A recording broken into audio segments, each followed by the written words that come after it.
एक समय की बात है। किसी नगर में एक राजा और रानी रहते थे। उनकी दो बेटियां थीं। राजा ने अपनी दोनों बेटियों को तीर चलाना, तैरना, घुड़सवारी आदि सभी प्रकार की शिक्षा दी थी। साथ ही रानी ने अपनी बेटियों को घर की जिम्मेदारी भी अच्छे से सिखाई थी। बड़ी बेटी चंपा और छोटी बेटी रूपमती थी। चंपा थोड़ी सांवली थी, जबकि रूपमती रूपवान थी। रानी माँ हर शुक्रवार को पूरी विधि विधान से संतोषी माँ का व्रत करती थी।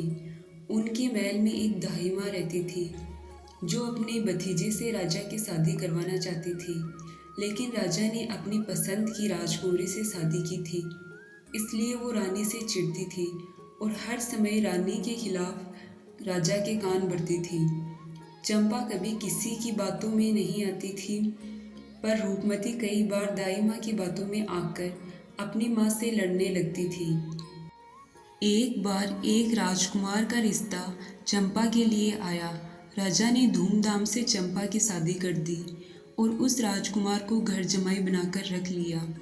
शादी के बाद रानी ने चंपा से शुक्रवार को संतोषी माँ का व्रत करवा दिया। अब हर शुक्रवार दोनों माँ बेटी व्रत करने लगी। एक दिन रानी और चंपा का शुक्रवार का व्रत था। तब राजा और उनके जवाई सिपाहियों के साथ शिकार को गए थे।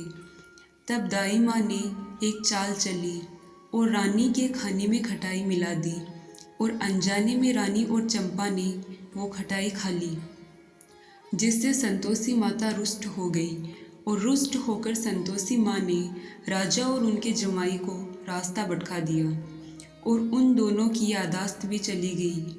वो दोनों सिपाहियों से अलग हो गए और इधर उधर घूमने लगे। भूख प्यास से व्याकुल होकर वो दोनों बेहोश हो गए।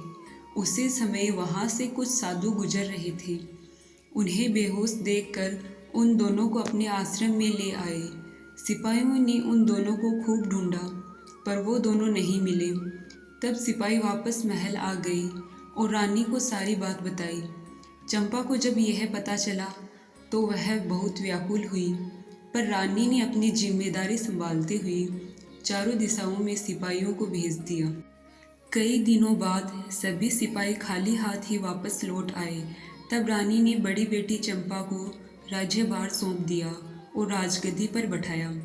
अगले शुक्रवार रानी और चंपा ने फिर से व्रत रखा।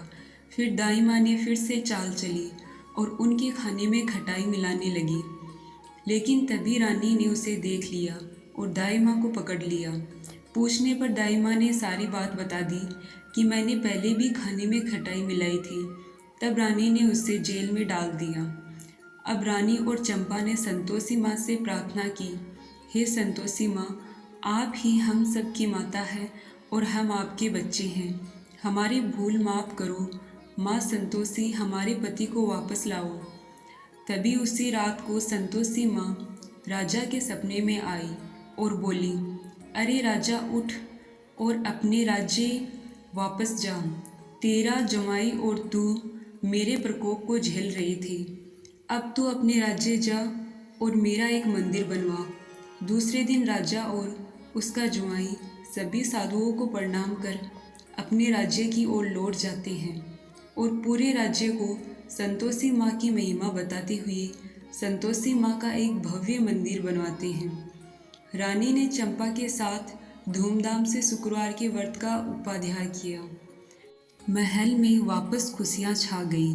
हे संतोषी माता, जैसे आप रानी और चंपा पर प्रसन्न हैं, वैसे ही आप इस कहानी को कहते और सुनते, हुकार भरते सब पर अपनी कृपा रखना। जय संतोषी माता।